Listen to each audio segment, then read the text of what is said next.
वहाँ के एसडीएम को जेल भेजना था। असली हत्या के अपराधी वहाँ के सीओ, वहाँ का एसडीएम, वहाँ का एसपी, वहाँ का डीएम था। 6 हत्याओं के दोषी ये 4 प्रशासनिक अधिकारी हैं। कब तलक बटवृक्ष में विषबल्लरी फैलाओगे, कब तलक विद्वेष की ये खाइयाँ खुदवाओगे।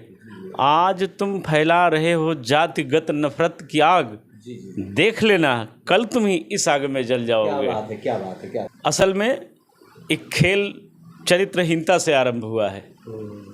मारा दूसरे ने, फंसाया दूसरे ने, और नरसंहार हो गया तीसरे। मोबाइल उनका आज भी गायब है और उनकी पत्नी और उनकी बेटी आज भी झूठ बोल रही हैं कि सुबह कॉल आया। कॉल डिटेल निकलवा लीजिए, कोई कॉल नहीं आया है, झूठ बोलते हैं सब। असल खेल कैरेक्टर का है, और जब व्यक्ति कैरेक्टर से मारा जाता है तो शरीर से तो मारा ही जाएगा ना। मुख्यमंत्री पोर्टल पर अगर आप कोई शिकायत कर दिए हैं तो यदि कोई काम होना है तो होगा ही नहीं, कोई सुनवाई नहीं, तमाशा है। अब मुख्यमंत्री जी अपना तो ऑपरेट कर नहीं सकते, उनकी समस्याएं हैं। अब जिनको उन्होंने अपने कार्मिकों को लगा रखा है वो सब औपचारिकता की पूर्ति और अपना धनागम का आनंद ले रहे हैं। कोई लड़ाई व्यक्तिगत होती है तो उसको लोगों ने जातीय रूप देना, और समाजवादी पार्टी इसमें माहिर है। उसका ये हाई स्ट्रोक होता है, भले ही छक्का न जाए, कैच हो जाए बाउंड्री पर, लेकिन मारते छक्का बहुत बढ़िया है। और भारतीय जनता पार्टी के लोग ये छक्का मारने की कोशिश करते हैं पर आउट हो जाते हैं। जांच होगी, कौन जांच करेगा? रिटायर आदमी जिसको आंख से दिखाई नहीं देता, कान सुनाई देता नहीं है, रोटी खाने के लिए दांत नहीं है। आंत तो बहुत बड़ी है, लूट तो भारत लेना चाहते हैं, लेकिन दांत ही नहीं है। अब वही जांच करते हैं जिनको चलने में दिक्कत है, तो जो चल नहीं सकता है। नमस्कार दोस्तों, अयोध्या दर्पण में आपका स्वागत है। मैं फिर आ गया हूँ। देवरिया कांड और नृशंस हत्याकांड हुआ था 2 अक्टूबर को, उसके वो इस समय ट्रेंडिंग में है। पूरे भारतवर्ष जो है इस घटना को लेकर क्षोभ अपना व्यक्त कर रहा है। हर व्यक्ति के जहन में एक तरह से ये घटना जो है आज भी लोगों के दिमाग में, इतना दिन हो गया लेकिन आज भी उछाई हुई। हमारे साथ में हैं पूर्वांचल के हिंदू शिवसेना के श्री संतोष दुबे जी।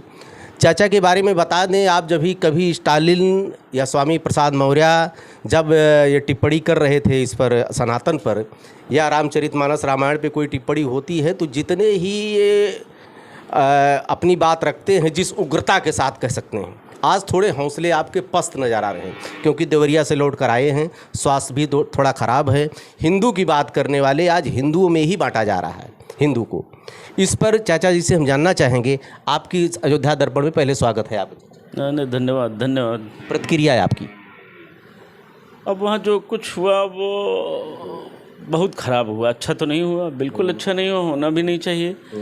और इन घटनाओं को ये निंदा और आलोचना के दायरे से बाहर जाकर सरकार को, समाज को और समाज के जागरूक लोगों को देखना चाहिए। इससे जिस तरह समाजवादी पार्टी के लोग या कुछ और लोग जातिवाद का रंग रूप दे रहे हैं, इससे किसी को कोई लाभ होने वाला नहीं, उल्टा हानि सबकी हो जाएगी। मैं कहीं अलग नहीं हूँ। अब देखिएगा, एक बहुत पहले हमारे एक मित्र एक रचना सुनाते थे, वो बिल्कुल यथार्थ बात कहते थे। कब तलक बटवृक्ष में विषबल्लरी फैलाओगे, कब तलक विद्वेष की ये खाइयाँ खुदवाओगे। आज तुम फैला रहे हो जातिगत नफरत की आग, देख लेना कल तुम ही इस आग में जल जाओगे। क्या बात है। तो ये दौर आ गया है। हिंदू समाज सदियों से संगठित रहा है, एकमात्र धर्म है पूरे विश्व में, पूरे ब्रह्मांड में, सनातन धर्म। हिंदू तो एक अलग का शब्द है, पर सनातन धर्म पूरे ब्रह्मांड में एकमात्र ऐसा धर्म है जिसमें हजारों बार आक्रमण हुए। अब ये प्रश्न हमसे देवरिया में एक पत्रकार नौजवान ने पूछा था कि भैया हिंदू समाज पर बहुत पहले से जाति हमले होते रहे, तो उसका उत्तर भी हमने दिया और उसने कहा पहली बार किसी ने मुझे संतोषजनक उत्तर दिया है। असल में जिस वृक्ष में फल लगता है, ईंट या पत्थर या डंडे या लग्गी लग्गा, खुच्ची खुच्चा, उसी में लगाया जाता है ना। जिस पेड़ में कुछ है ही नहीं, ठूठा है, तो उस पेड़ का भाग्य अलग है कि अशोक का वृक्ष है तो हनुमान जी आ गए, लंका में बैठ गए, उस वृक्ष का भाग्य है। अन्यथा की स्थिति में तो कोई भी वृक्ष जिस पर फल नहीं होता है उस पर चिड़ियाँ भी बैठना पसंद नहीं करती हैं। अब तो बहुत दुनिया देख रहे हैं, क्या बताना है।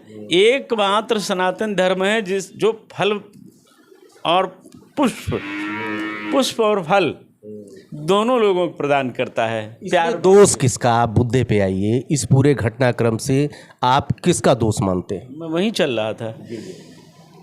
इस पूरे घटनाक्रम में वहाँ के डीएम और एसपी अब आई लाइन बस यही दो दोषी हैं और इनके खिलाफ कोई कार्यवाही नहीं होगी।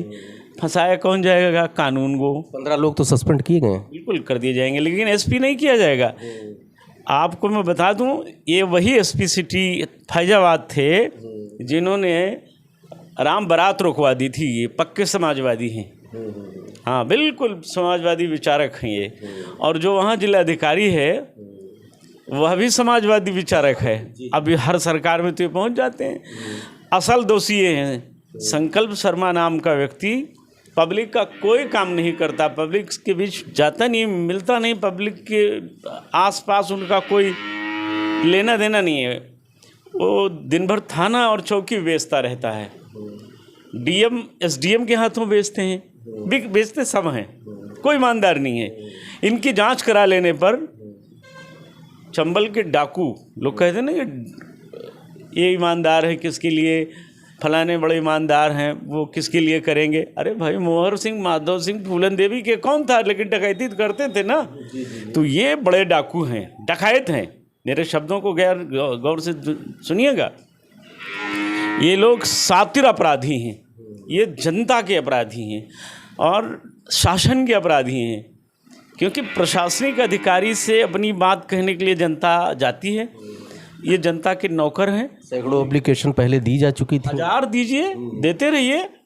वो ऐठ में रहते हैं, हुजूर माई बाप कोई कहता हुआ जाए, आप ही सब कुछ हैं, हे गरीब नवाज, हे राजीव लोचन, आप ही दशरथ नंदन हैं, आप ही यदुनंदन हैं, आप शंकर भगवान हैं, आप दानवीर हैं। तब इनको लगता है सब चूतियाँ हैं, सब बेवकूफ़ हैं, सब गए गुजरे हैं, एक हम ही हैं जो इस लायक हैं। देखिए मेरी जय जयकार हो रही है। अपने को राजा बलि और देवराज इंद्र मानने वाले इन भ्रष्ट अधिकारियों के खिलाफ कोई कार्यवाही नहीं हुई। वहाँ के एसडीएम को जेल भेजना था। असली हत्या के अपराधी वहाँ के सीओ, वहाँ का एसडीएम, वहाँ का एसपी, वहाँ का डीएम था, जिन पर कोई कार्यवाही नहीं हुई। ये चारों को जेल भेजना चाहिए। इस संघार के इन 6 हत्याओं के दोषी ये 4 प्रशासनिक अधिकारी हैं, 2 पुलिस के, 2 प्रशासन के। इनके खिलाफ कार्यवाही नहीं हुई। और हमने वहाँ की जो असली जानकारी की है उसे सुनकर आप हैरत में पड़ जाएंगे। असल में एक खेल चरित्रहीनता से आरंभ हुआ है। मारा दूसरे ने, फंसाया दूसरे ने, और नरसंहार हो गया तीसरे। प्रॉपर्टी डीलर थे और भी दुश्मनियाँ थी उनकी। उनकी दुश्मनी नहीं, वो चरित्रहीनता के कारण मारा गया है, मैं जान रहा हूँ। हाँ, मैं वहाँ गया तो लोगों ने बताया कि एक पासवान परिवार में वो चुपके से जाते थे और सारा खेल वहाँ शुरू हुआ। अब उसने सोचा कि हमने मार तो दिया है, अब इस मामले को ट्रांसफ़र कैसे किया जाए। ये वहाँ के अधिकारी भी सब जान रहे हैं। हाँ, उसने लाश यहाँ फेंक दी ला करके। मोबाइल उनका आज भी गायब है। और उनकी पत्नी और उनकी बेटी आज भी झूठ बोल रही हैं कि सुबह कॉल आया। कॉल डिटेल निकलवा लीजिए, कोई कॉल नहीं आया है, झूठ बोलते हैं सब। असल खेल कैरेक्टर का है, और जब व्यक्ति कैरेक्टर से मारा जाता है तो शरीर से तो मारा ही जाएगा ना। तो खेल वहाँ हुआ। अब चारों दोषियों को, जिनके पीछे अगर हम अब इस दृष्टि से देखें कि वो जो एप्लीकेशन देते थे IGRS पे देते थे, विश्वास करिए मुख्यमंत्री पोर्टल पर अगर आप कोई शिकायत कर दिए हैं तो यदि कोई काम होना है तो होगा ही नहीं, कोई सुनवाई नहीं। तमाशा है। अब मुख्यमंत्री जी अपना तो ऑपरेट कर नहीं सकते, उनकी समस्याएं हैं। अब जिनको उन्होंने अपने कार्मिकों को लगा रखा है वो सब औपचारिकता की पूर्ति और अपना धनागम का आनंद ले रहे हैं, उनको इससे कोई मतलब नहीं। समाज जल जाए, लुट जाए, पिट जाए, तो शिकायतों का अंबार पर काम कुछ नहीं। आज हमारे देश का दुर्भाग्य है कि कोई लड़ाई व्यक्तिगत होती है तो उसको लोगों ने जातीय रूप देना, और समाजवादी पार्टी इसमें माहिर है। उसका ये हाई स्ट्रोक होता है, भले ही छक्का न जाए, कैच हो जाए बाउंड्री पर, लेकिन मारते छक्का बहुत बढ़िया है। हम इससे कोई दुराग्रह से प्रेरित होकर नहीं कह रहे। और भारतीय जनता पार्टी के लोग ये छक्का मारने की कोशिश करते हैं पर आउट हो जाते हैं। मुलायम सिंह को इन्होंने पद्म विभूषण सम्मान दे दिया और मुलायम सिंह ने अयोध्या में गोली चलवाई थी। तो भाजपा और सपा का खेल चल रहा है। अखिलेश के और योगी के रिश्ते भी हैं, आप खूब जानते हैं। तो कोई कार्रवाई और नहीं होगी, ये सब गेम है और ये फिक्स गेम है। आएंगे घड़ियाली आंसू बहाएंगे, यादवों के साथ अत्याचार हो गया, कोई पहुंचेगा ब्राह्मणों के साथ अत्याचार हो गया। अरे साहब, जिस राज्य में दीक्षित परिवार की कानपुर में बेटी और उनकी माँ, बेटी की माँ जिंदा जला दिया जाता है और आज तक कुछ नहीं होता है, जहाँ रायबरेली के ऊंचाहार में 5 ब्राह्मणों को जिंदा जला दिया जाता है, कुछ नहीं होता है। चित्रकूट में हुआ, बांदा में हुआ, इलाहाबाद में हुआ, बस्ती में हुआ, अभी फिर कानपुर में हुआ। कोई कार्यवाही होती है क्या? जांच होगी। कौन जांच करेगा? रिटायर आदमी जिसको आंख से दिखाई नहीं देता, कान सुनाई देता नहीं, रोटी खाने के लिए दांत नहीं है। आंत तो बहुत बड़ी है, लूट तो भारत लेना चाहते हैं, लेकिन दांत ही नहीं है। अब वही जांच करते हैं जिनको चलने में दिक्कत है। तो जो चल नहीं सकता है वो जांच कैसे चलाएगा? पर चलाते हैं। इससे खेल है, भारत को लूट रहे हैं। अंग्रेज़ों ने लूटा, आइडियल लुटेरे थे वो, लोगों के आइडियल बने कि लूटा तो उन्होंने बना दिया। फिर मुग़ल आए, उन्होंने लूटा तो अय्याशी में उन्होंने मकबरे ये सब बना दिए। अब ये सब भारतीय लुटेरे हैं। कोई IAS बनकर लूट रहा है, कोई IPS, कोई PCS, कोई PPS, कोई CM, कोई PM, कोई DM, कोई SP, यही बनकर लूट रहे हैं। जनता से किसी का कोई लेना देना दूर तक नहीं है और जनता बिल्कुल ही जागरूक नहीं है। इसमें जनता स्वयं दोषी है। अगर जनता जाग जाए रसा की तरह, जैसे रसिया में, रूस में रोड पर लोग उतर आए, और जहाँ जहाँ, वहाँ ही क्यों, जहाँ जहाँ जनता रोड पे उतरी, ये डाकू, ये लुटेरे भागते नजर आए, भाग गए, अपना देश छोड़ दिया। आप इस पूरे नरसंहार को सामयिक दृष्टि से, सामूहिक दृष्टि से, सामाजिक दृष्टि से, धार्मिक और आध्यात्मिक दृष्टि से देखिए तो ये एक ऐसा अपराध है कि यदि शासन सत्ता समय रहते इसको जातिवाद के दौर से बाहर नहीं लाए तो ऐसी घटनाएं बिहार जैसी होंगी। तब 100 लोग मारे जाएंगे, 50 लोग मारे जाएंगे, और इसको रोकना होगा। ये पूरे हिंदू समाज को, विरोधियों के घर में तो घी के दीपक जल रहे हैं ना, वाह क्या लड़े हैं। अब यादवों को समझाना कठिन है, उनको समझना चाहिए कि हम ये जो सीना ठोक रहे हैं, कल हम सबसे अलग हैं, पूरे हिंदू समाज में वो अलग हो गए हैं, तो उनको जोड़े रहना है। वो हमारे भाई हैं, उनको बुद्धि से काम लेना पड़ेगा। अब वो पढ़े लिखे होते हैं, उनको पहले की तरह तो है नहीं कि लोग पहले गाँव में कहते थे मट्ठा भुनाने जा रहे हैं, तो अब तो आप पढ़े लिखे हो गए, तो आप समाज के साथ जुड़े रहो, अन्यथा आप कमज़ोर पड़ जाओगे। तो जैसे घोसी में दंगा हुआ था तो मुख्तार अंसारी ने दलित समाज हिंदू समाज से अलग खड़ा था, सैकड़ों की संख्या में दलितों की हत्या हो गई मायावती की सरकार में, मायावती कुछ नहीं कर पाई थी। तो अगल बगल के जो हिंदू थे वो उन लोगों ने कहा भाई मायावती जी जाकर बचाएंगी, हम लोग क्यों जाएं। तो ये गलत था। हम लोग उस घटना में वहाँ गए थे तो वही स्थितियाँ न बनने पाएं कि दूसरे लोग इसका आनंद लें। और इसके पीछे कोई साजिश बड़ा काम कर रही है, बड़ी साजिश है इसके पीछे। हर नरसंहार को आप देख लीजिए जो इधर हो रहे हैं, इस पर प्रधानमंत्री की दृष्टि नहीं जा रही है, मुख्यमंत्री को तो होश ही नहीं रहता है। लेकिन इसके बाहर उनको भी निकलना पड़ेगा।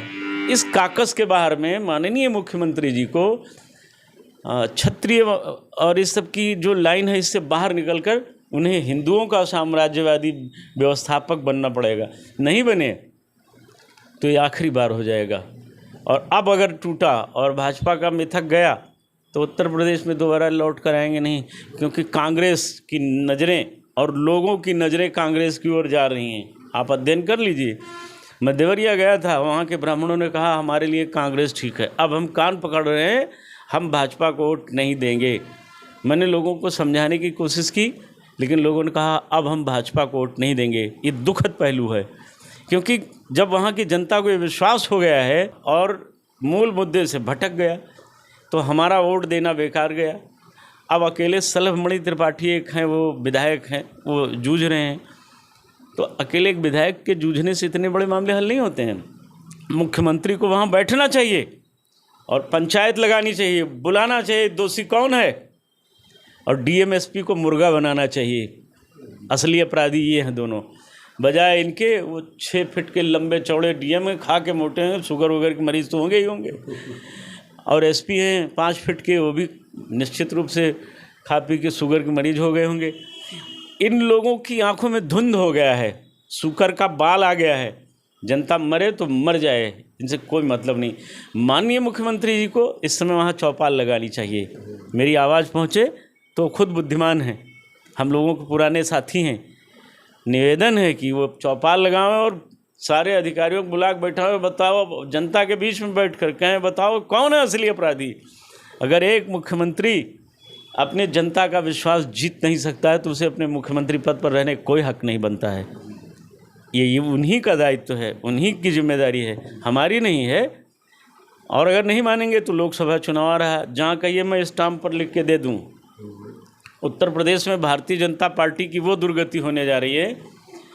अब ये भी हो सकता है एक बड़ा कारण कि मुख्यमंत्री जी चाह रहे हो कि प्रधानमंत्री बनना है तो यूपी में आधी सीट करा दिया जाए, तभी प्रधानमंत्री बनेंगे, क्योंकि ऊपर से मामला बन नहीं पा रहा है। तो एक खेल ये हो सकता है। लेकिन देवरिया की सीट, वहाँ के सांसद रमापति राम त्रिपाठी जी ब्राह्मणों के गुस्से के शिकार हैं। वो गए नहीं देखने, एक बार लोगों ने कहा बीमार आदमी को वोट नहीं दिया जाएगा, वो भाजपा को वोट नहीं देंगे, सपा को बिल्कुल नहीं देंगे। यानी कि मजबूत कौन होगा फिर। लोगों ने यहाँ तक कह दिया कि हमारा मुख्यमंत्री कांग्रेस में होता था, हमारा प्रधानमंत्री कांग्रेस में होता था, हम तो गलत चले आए। जब राजनीति की यह दुर्गति हो जाए तो मैं तो प्रधानमंत्री जी से आग्रह करूँगा कि इस जातिवाद को रोकिए, नहीं तो ये मणिपुर की तरह यूपी जलेगा और आप बचा नहीं पाओगे। और जब सब जलेगा तो आप भी जलेंगे, बचेंगे तो आप भी नहीं। अब मेरी जो प्रतिक्रिया है वो सीधे एक लाइन की ये है कि जिलाधिकारी देवरिया, एसपी देवरिया, घटना स्थल वाले क्षेत्र का एसडीएम, वहाँ का सीओ और वहाँ का पुलिस इंस्पेक्टर और पूरा थाना, ये सब दोषी हैं। और इन सब को सस्पेंड नहीं किया जाना चाहिए। सस्पेंड करने से कोई संदेश नहीं मिलता है। आप वकील भी, आपको मालूम है, सस्पेंशन इज़ नॉट पनिशमेंट, वो कोई दंड नहीं है। ये जनता का आक्रोश ठंडा करने के लिए एक भौकाल है। न ये भूतकाल है, न भविष्यकाल है, न वर्तमान काल है, केवल भौकाल है। और इससे भला होने वाला नहीं है। इन सब को निलंबित नहीं करना चाहिए, इन सब के खिलाफ देशद्रोह का मुकदमा करके इनको जेल भेजना चाहिए कि क्यों नहीं तुमने कार्यवाही की और तुमने एक भोले भाले मुख्यमंत्री को बदनाम कर दिया। आज पूरे राज्य में मुख्यमंत्री की छवि ब्राह्मण विरोधी बन गई है और शायद 2024 का चुनाव यहीं से यू टर्न ले रहा है। अगर नहीं सुधरे तो सुधारेंगे। अगर 24 में नहीं आए तो भैया 27 का सपना माननीय मुख्यमंत्री जी आप भी न देखिए। और आपके विरोधी इतनी सक्रिय हैं कि अगर आपने बुलडोजर सब जगह तो चला ही दिया है ना, दूसरा मुख्यमंत्री होगा तो आपको भी बुलडोजर से ही सामना होगा। तो अब यहाँ आप क्या करिए, ये आपकी इच्छा, लेकिन न्याय पब्लिक को मिले। अगर नहीं मिलेगा तो ये जनता है, ये पब्लिक है, ये सब जानती है और अपना भला बुरा भी पहचानती है। अब बहुत हो गया, अब आप जय श्री राम का नारा लगाएंगे, सरकार बनाएंगे, हो गया। अब इसकी ज़रूरत नहीं है, अब कुछ काम करके दिखाइए। आप हैं संतोष दुबे जी, पूर्वांचल शिवसेना प्रमुख। आपने अपनी बात बहुत ही अच्छे ढंग से रखी और आपका कहना है कि जातिवाद से बाहर निकलना होगा और पहले मुख्यमंत्री को वहाँ के डीएम, एसपी और सीओ को सीधे सस्पेंड करने से काम नहीं चलेगा, उनको बर्खास्त करें, जिससे आने वाले समय में जो हमारी एकता है वो बनी रहे। ढेर सारी शुभकामना। देखते रहिए अयोध्या दर्पण। धन्यवाद।